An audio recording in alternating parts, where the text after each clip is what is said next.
Hello everyone and welcome to our new discussion which is on GIS analysis part 3.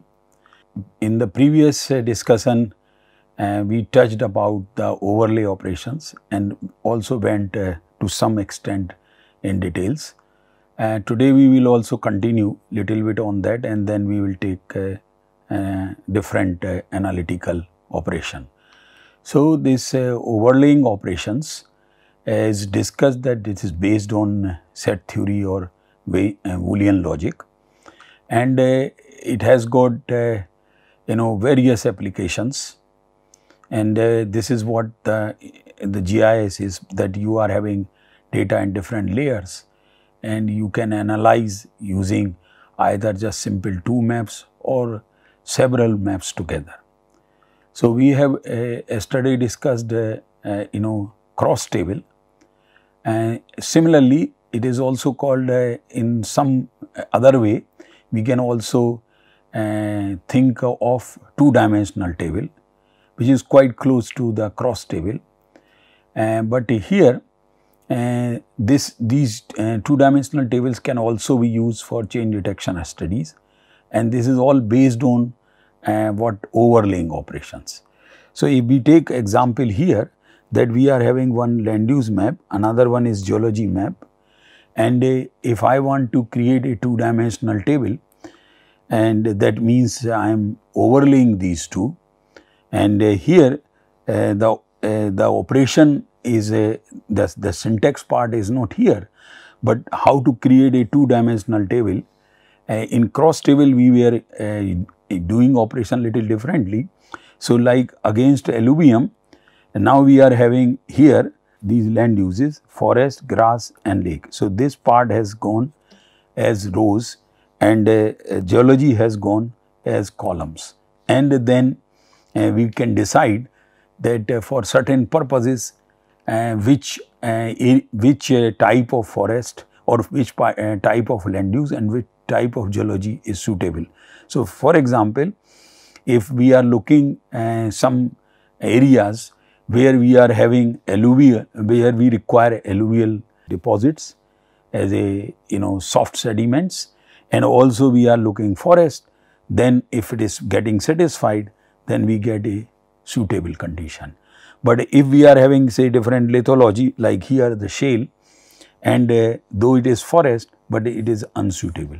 So, likewise we can create a table and we can call as a suitability table, where it is satisfying our conditions, and also the same thing we can display in the map. So, in a cross table is a different scenario, whereas in two-dimensional table, though it is all coming under the overlaying operations, some few things might be similar, but here then what the output which we are getting is not binary, because here the conditions are very different, that we have fixed the conditions.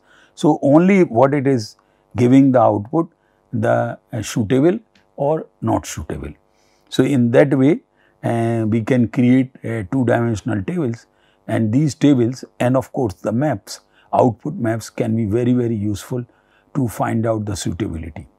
Now, here further, if more variations exist between two maps, input maps, like this is input map A and this is input map B, then what variations we are having from 1 to 4, here just having 1 to 2, the result, that is result map, the C would be something like this, that it is just adding the things here. So, that and also creating the suitability or a two-dimensional table, something like that.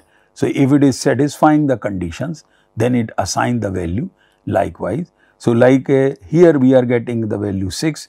So, it is category of the first map is the 3, and for the second map or B map it is 1. So, when these two conditions are satisfying, then a weightage kind of thing has been assigned, and likewise we can assign different weightages here in our output map also. So, there are some applications of two-dimensional tables as well through overlaying operations.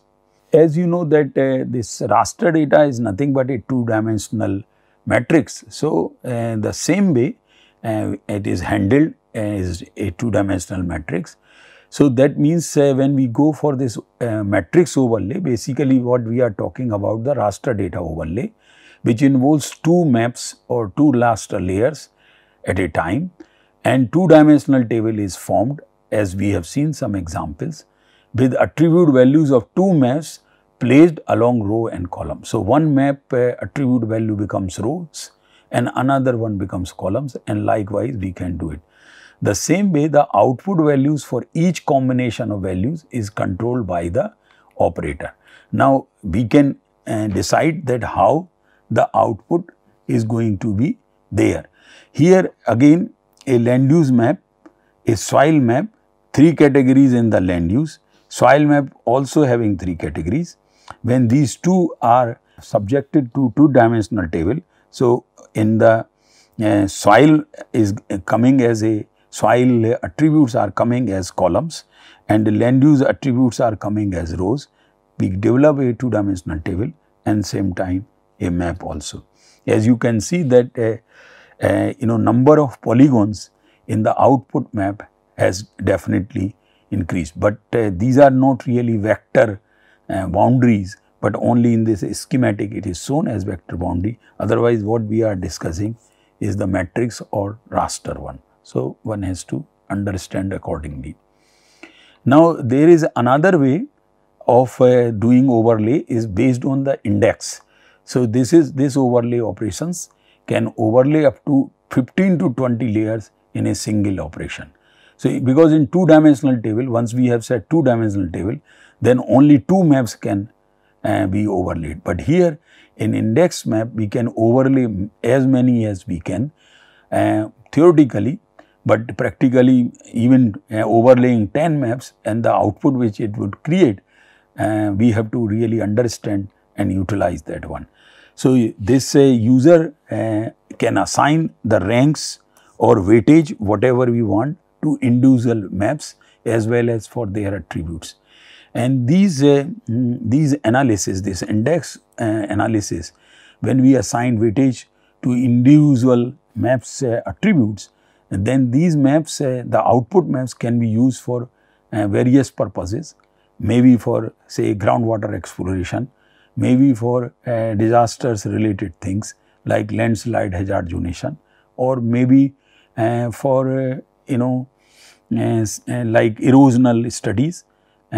So, soil erosion studies, there also for different things we can assign weightage, like the lithology will have some weightage. So, different attributes within the lithology map will have different kind of weightage, same with the soil type, same with the slope, and likewise when we combine these maps through this index overlay, we can create some predicted map which might show like soil erosion or maybe landslide hazard zonation or other thing. As depicted here, that for each layer, here the 5-layer scenario is presented. So, this as we start from here, and then we can have the intermediate calculation. So, input basically are 3, but then this fourth one becomes further as one layer for further analysis. So, we can assign different weightages here, and like weighting here for slope, for saying good, fair, poor, and something like that. So, different attributes of different layers can be assigned weightages, and then analysis can be performed through this concept of index overlay. Now, we come to the after this overlaying operations, we come to this region transformation or measurement. Though we have discussed earlier in the primary operations the simple measurement operations, but here the measurement operations are not simple. So, we will see how these things can be done.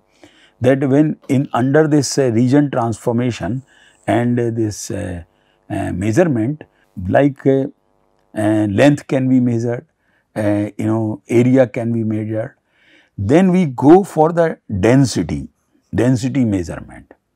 how dense the points are located within an area. So that is why it is little different. In the simple or primary operations, you measure either length or distance, but here we are going for even density measurements. Of course, area and perimeter are also measured at different stages in GIS operations. Similarly, if one would like to have through this measurement, what one can do, auto populate these areas. If we ask that I want to calculate area and perimeter or centroid for each polygon which is present in my map, it can be done quite easily on a GIS platform. See, this example is having just 3 polygons in a map, but in real scenarios a map may have thousands of polygons, and manually it is not possible to calculate area or perimeter, and that too accurately. But if we involve GIS, then definitely these measurements can be done very easily for even thousands of polygons within a theme. Now, as we know, the measurement for different types of features, vector entities, there will be different. Like for points, you need what you would be measuring XY coordinates, number of points, and distance between points also. So basically, in case of points, one can do this thing. Also, you can measure the distribution, assess the distribution, whether points are distributed systematically, points are distributed uniformly, points are clustered or randomly. Those kind of measurements can also be done, and comparisons with some other themes can also be done in case of point. Those things we can also put under this measurement category.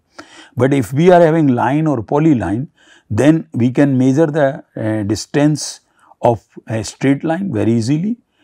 Also, we can measure the length of a curved line without any problem. Plus, also we can measure the curvature. Now, this curvature information for a polyline theme may be very, very useful in some kind of projects. If I give the example from civil engineering, like for curvature on the road or highways, which is very, very important for the safety of the vehicles.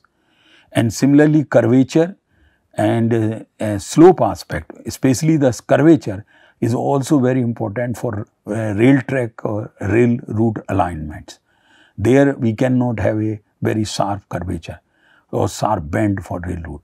So all these things can be measured very easily, and if some criteria has been fixed that curvature has to be less than this, then automatically also GIS can be employed to find those areas where curvature is very sharp. So not only the length, but the shortest distance between start and end points and nodes, distribution of directions, all kinds of measurements can be done with polyline data. Then of course you come the polygon. So polygon, obviously you can do the area, you can do the perimeter, you can do the radius if it is circular, or not, then also you can get the centroid. So in case of circular, then you get the radius. In case of polygon, you get the perimeter and area. In case of box, means rectangular, then you get the XY coordinates, and so on and so forth. So likewise, you do measurements depending on the which feature type. The example which we have taken here is about the vector. Now further in this list, again for say between one point feature to another. So now we are talking between two different layers having point features. So this Euclidean distance, the length straight between lines of 2 points can be measured, and if we are having one theme point, another theme is line, then the distance between this can also be measured. We may be having a scenario point and polygon, then distance from point to the nearest location of the boundary of another layer can be done, then line versus line, line and polygon, polygon and polygon. So all permutation combinations which are possible, the measurement tools can be used.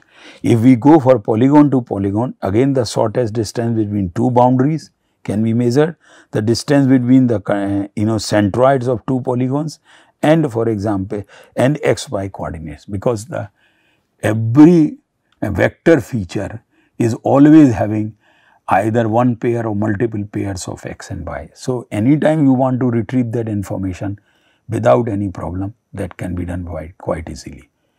So, that basically completes our this measurement part. And now we come to a more lengthier discussion about these next two topics. One is the neighborhood operations and another one is the connectivity operations. Connectivities which involves the network analysis, and for which we will have two lectures on this about the network analysis. Very useful, because as you know that network analysis can be done for various purposes. For example, it can be for road network, for rail network, even for fiber network, or even for electric supply, power supply network. There also electrical engineers have started using GIS for that purpose. So, we will be discussing little later, but for time being, let us discuss about the neighborhood operations. As a name implies, that neighborhood means looking in the surroundings around a specific location. So, what it does basically evaluate the characteristics of an area surrounding a specific location. The location we have to provide that this is my location, I want to evaluate the area or whatever the characteristics which are present in the surrounding of this area. For example, interpolation functions, they also falls under this neighborhood operations. We have already discussed through 2 lectures about interpolations, different interpolation techniques and their advantages and disadvantages also, and basic types like linear and non-linear interpolations and variants within these two, and variants of individual interpolation techniques. Those things we have already discussed. So, that part we will not, but these comes under neighborhood operations. So, somebody gets a new software or a literature and he is not getting interpolation topic separately. So, he should look interpolation menus or topic within this neighborhood operations. Another type of neighborhood operations which are topographic operations, that involves a lot of parameters or characteristics driving of a terrain, for example, slope, aspect and watershed boundary and many other things. So, we will have a discussion on that later about the topographic functions, and much more detailed discussion on surface hydrologic modeling and other things, which again may fall broadly in this category of topographic functions. Then search functions, that is also we will be discussing, that how as per user defined specifications, the search different layers can be searched within a GIS database to find out some suitable areas for certain purposes. So, in neighborhood operations, as discussed briefly, that it involves the creation of new data, and that is based on the consideration of a roving window or moving window, and this concept has come from digital image processing, and that is called spatial filtering, SPATIAL, spatial filtering, where we are having a window maybe 3 by 3 or a small matrix of 3 by 3, maybe 5 by 5, 7, it has to be an odd number. And for the center cell, the value is calculated using whatever the values one provide for the surrounding or in neighborhood. So, likewise, we can have a roving window or moving window which goes through the entire raster data set and search the characteristics based on whatever the weightage you have assigned to individual cells of your roving window, and that is basically of course looking the neighborhood, and then for the target, selected target location, that is in case of roving or moving window, it is the center cell. Now, here what these windows are doing, they are evaluating characteristics of an area surrounding a specific target location. Target location, as I have just said, is the center cell. Of course, it is these are the attributes, and in case of raster there will be only single attribute. So, that can be searched. So I suppose I am having a digital elevation model, and now I want to calculate say slope map. So what it will do, it will search in the surrounding, and whichever the cell is having a less elevation value compared to the center cell, then you get the information that okay, the slope is in this direction. And if it continues, then after that roving window or moving window, we can find out that what is the length of the slope and what is the the degree of slope, how much the sloping surface it is. And of course, the orientation, that means with reference to north, that is the aspect, can also be calculated through this neighborhood operations. The more specifically we put them, overall they are neighborhood operations, but we put them as a topographic functions. So in all neighborhood operations, it is necessary to indicate one or more target locations. In roving or moving windows, the target location always is single, the center cell, and the neighborhood considered around each target. Now, how much it will consider will depend on the size of this roving or moving window. As I have mentioned, that it has to be the odd number in terms of rows and column. So it can be minimum of 3 by 3, and large you can go for higher and higher, but like 11 by 11 or 9 by 9 roving window. But larger this roving window, more the time it would take and more smooth and product it might create. So sometimes that may be near in case of terrain and slope, it may be misleading. So it is always better either choose 3 by 3 roving window or maximum 5 by 5. That would be sufficient for most of the cases. And the type of functions to be executed on attributes within the neighborhood. Type of functions, how the weightage has been assigned in the neighborhood. That means in the surrounding of the center cell of this roving window, and that will decide that how this will be operated. Now, the typical neighborhood operations in GIS are, for example, interpolation I have already mentioned, and the topographic functions and search functions.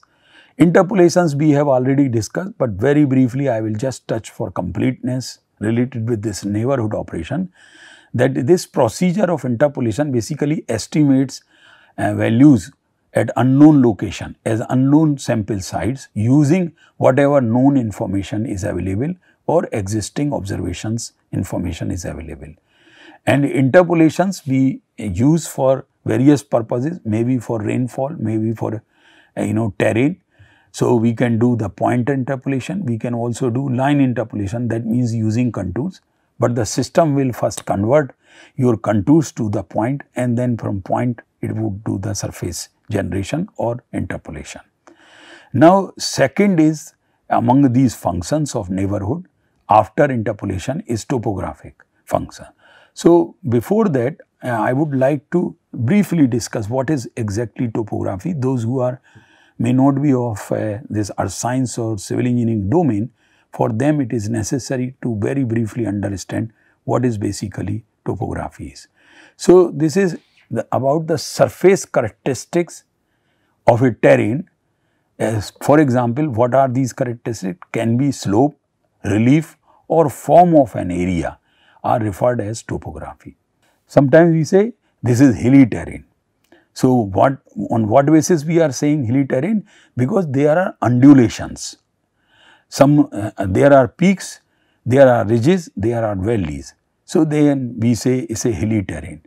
If we go like in Himalayan terrain, which is highly rugged, so within a small distance, horizontal distance, you may get a very high peak and very low valley. That means there might be even 1 kilometer or 2 kilometer difference between the peak and the valley in a very small horizontal distance. So that way we cannot say is a gentle slopes, then we say the terrain is having very high slopes. So these are basically characteristics of a terrain, surface characteristics of a terrain, not inside of the terrain, but only about the surface. And most popular one is also the slope, aspect, relief, form and other things. Now, as you know that a topography of a surface that can be very nicely represented through digital elevation models. And we will have extensive discussion through several lectures on digital elevation model. What exactly digital elevation model, how they are generated and how we can utilize or drive various characteristics of topography of a terrain using these digital elevation models. And also in end we will be also discussing that from where I can get these digital elevation models. If I do not want to create by myself, then how I can get and how to assess the quality of a digital elevation model. So that we will be doing much later in this course.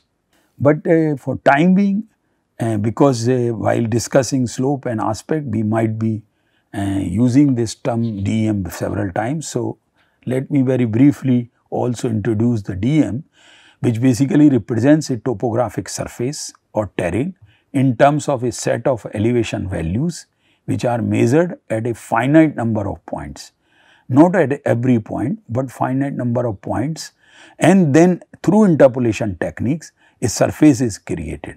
Now this DEM also contains the terrain features of geomorphological importance, which is very useful in geology, earth sciences and in civil engineering, and such, or also in environmental engineering, and such as valleys, ridges, peaks, pits, etc. These are all characteristics of topographic surface and these valleys, ridges and other things.